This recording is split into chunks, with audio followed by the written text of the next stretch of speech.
ನಮಸ್ಕಾರ ವೀಕ್ಷಕರೇ, ನಿಮಗೆಲ್ಲ ನಮ್ಮ ಯೂಟ್ಯೂಬ್ ಚಾನಲ್ಗೆ ಸುಸ್ವಾಗತ. ಇಂದು ನಾವು ಕನ್ಯಾಕುಮಾರಿಯ ಬಗ್ಗೆ ತಿಳಿದುಕೊಳ್ಳೋಣ. ಅದಕ್ಕೂ ಮೊದಲು ನಮ್ಮ ಯೂಟ್ಯೂಬ್ ಚಾನಲನ್ನು ಸಬ್ಸ್ಕ್ರೈಬ್ ಮಾಡಿಕೊಳ್ಳಿ. ಪಕ್ಕದಲ್ಲೇ ಕಾಣುತ್ತಿರುವ ಬೆಲ್ ಬಟನ್ನನ್ನು ಕ್ಲಿಕ್ ಮಾಡಿ.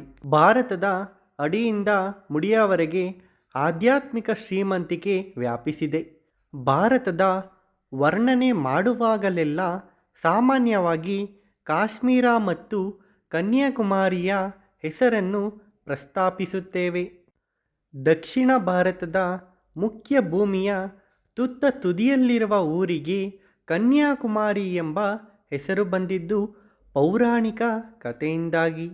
ಪುರಾಣದ ಹೊರತಾಗಿಯೂ ಸ್ವಾಮಿ ವಿವೇಕಾನಂದ ರಾಕ್ ಮೆಮೋರಿಯಲ್ ನಂತಹ ಕಾರಣಗಳಿಂದ ಕನ್ಯಾಕುಮಾರಿ ಪ್ರಸಿದ್ಧಿ ಪಡೆದಿದೆ. ಸಾಧು ಸಂತರು ಆಧ್ಯಾತ್ಮಿಕ ಹಿನ್ನೆಲೆಯುಳ್ಳ ಕನ್ಯಾಕುಮಾರಿಗೆ ಆ ಹೆಸರು ಬರುವುದರ ಹಿಂದೆಯೂ ಅಷ್ಟೇ ರೋಚಕವಾದ ಹಿನ್ನೆಲೆ ಇದೆ. ಪಾರ್ವತೀ ದೇವಿ ಶಿವನನ್ನು ಗಂಡನಾಗಿ ಪಡೆಯಲು ಒಂಟಿ ಕಾಲಲ್ಲಿ ನಿಂತು ತಪಸ್ಸು ಮಾಡಿದ್ದಕ್ಕೂ ಇಂದಿನ ಕನ್ಯಾಕುಮಾರಿಗೂ ನಂಟಿದೆ.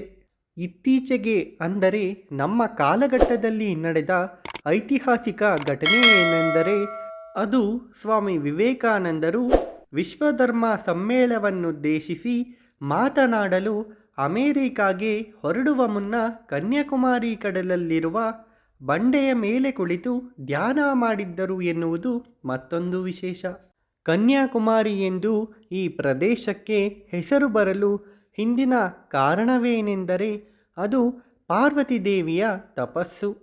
ಸತೀದೇವಿಯ ತಂದೆ ದಕ್ಷ ಪ್ರಜಾಪತಿ ತಾನು ನಡೆಸುತ್ತಿದ್ದ ಯಾಗಕ್ಕೆ ಶಿವನಿಗೆ ಆಹ್ವಾನ ನೀಡಲಿಲ್ಲ ಎಂಬ ಕಾರಣಕ್ಕೆ ಸತಿ ಯಾಗದ ಕುಂಡಕ್ಕೆ ಧುಮುಕಿ ತನ್ನನ್ನೇ ಆಹುತಿ ನೀಡುತ್ತಾಳೆ.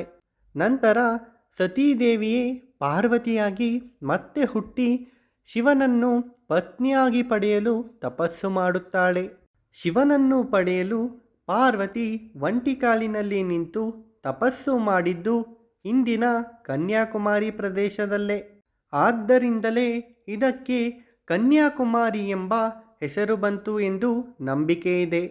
ಒಂಟಿ ಕಾಲಿನಲ್ಲಿ ತಪಸ್ಸು ಮಾಡುವುದಕ್ಕೂ ಹಲವು ಮಹತ್ವಗಳಿದ್ದು, ಜೀವನದಲ್ಲಿ ಒಂದೇ ಗುರಿ, ಒಬ್ಬನೇ ಗುರು, ಒಂದೇ ಮಂತ್ರವನ್ನು ಅನುಸರಿಸಿ ನಡೆದರೆ ಯಶಸ್ಸು ಸಿಗುತ್ತದೆ ಎಂಬುದು ಒಂಟಿ ಕಾಲು ತಪಸ್ಸಿನ ಗೂಢಾರ್ಥ ಎಂದು ಹೇಳಲಾಗುತ್ತದೆ.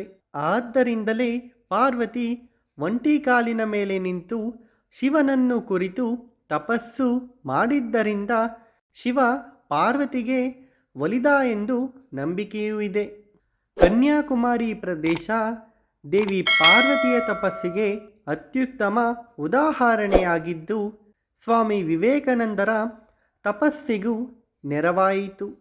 ಕನ್ಯಾಕುಮಾರಿಯಲ್ಲಿ ತಪಸ್ಸು ಮಾಡಿದ ನಂತರ ವಿವೇಕಾನಂದರಲ್ಲಿದ್ದ ಶಕ್ತಿ ಮತ್ತಷ್ಟು ಹೆಚ್ಚಾಯಿತು ಎಂದರೂ ಬಹುಶಃ ತಪ್ಪಾಗಲಾರದು.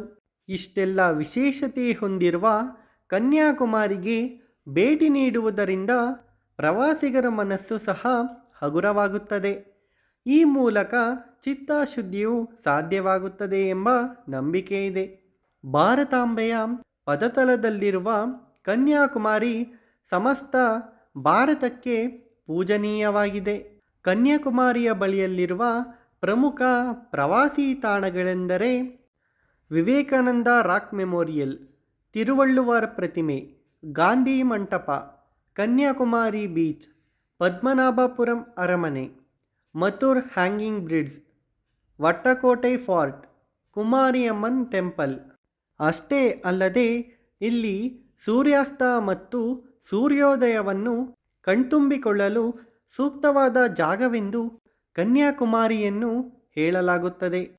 ಕನ್ಯಾಕುಮಾರಿ ದೇವಸ್ಥಾನದ ಸಮಯ ಬೆಳಗ್ಗೆ 4:30ರಿಂದ ಮಧ್ಯಾಹ್ನ 12:30 ಮತ್ತು ಸಂಜೆ 4ರಿಂದ 8:30 ತನಕ ದೇವಸ್ಥಾನ ಪ್ರತಿದಿನವೂ ಇದೇ ಸಮಯಕ್ಕೆ ತೆಗೆಯುತ್ತದೆ.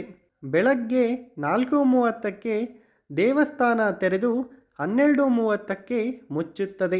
ಸಂಜೆ 4 ಗಂಟೆಗೆ ಮತ್ತೆ ದೇವಸ್ಥಾನ ತೆರೆದು ರಾತ್ರಿ 8:30ಕ್ಕೆ ಮುಚ್ಚಲಾಗುತ್ತದೆ. ಅಷ್ಟೇ ಅಲ್ಲದೆ ದೇವಸ್ಥಾನಕ್ಕೆ ತೆರಳಬೇಕಾದರೆ ಭಕ್ತರು ಸಾಂಪ್ರದಾಯಿಕ ಉಡುಗೆಯನ್ನೇ ಧರಿಸಬೇಕು. ನೋಡಿದರಲ್ಲ ವೀಕ್ಷಕರೇ, ಕನ್ಯಾಕುಮಾರಿಯ ಕುರಿತು ರೋಚಕವಾದ ಕತೆ. ಈ ವಿಡಿಯೋ ಇಷ್ಟವಾದಲ್ಲಿ ನಮ್ಮ ಯೂಟ್ಯೂಬ್ ಚಾನಲನ್ನು ಸಬ್ಸ್ಕ್ರೈಬ್ ಮಾಡಿಕೊಳ್ಳಿ. ಈ ವಿಡಿಯೋಗೆ ಒಂದು ಲೈಕ್ ಮಾಡಿ, ವಿಡಿಯೋವನ್ನು ಶೇರ್ ಮಾಡಿ. ವಿಡಿಯೋ ನೋಡಿದ್ದಕ್ಕಾಗಿ ಧನ್ಯವಾದಗಳು. Thanks for watching.